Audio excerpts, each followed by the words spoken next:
Welcome to the Rim Break Rodeo. We hope this video helps. You start by verifying hardware compatibility. Make sure your TV reports HDR capability and the HDMI cable is in the console's HDMI port.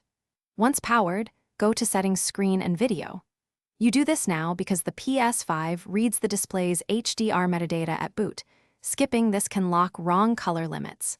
From Screen and Video, select Video Output to reveal HDR options. Make sure to keep the TV input active so the console can detect and present the correct HDR choices.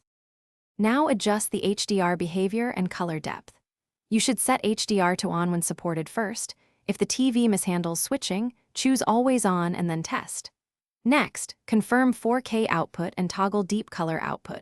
This unlocks wider chroma and bit depth.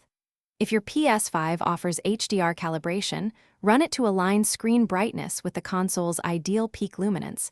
This reduces blown-out highlights. Make small changes, test with HDR content, and observe blacks, highlights, and color banding as you go. Finish by fine-tuning and validating results using HDR test videos or games with strong highlights. You want to check shadow detail, highlight roll-off, and color saturation across scenes.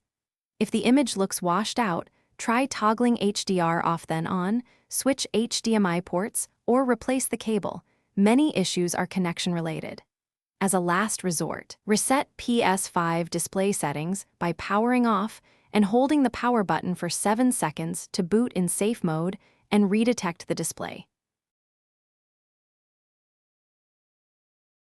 Thanks for watching.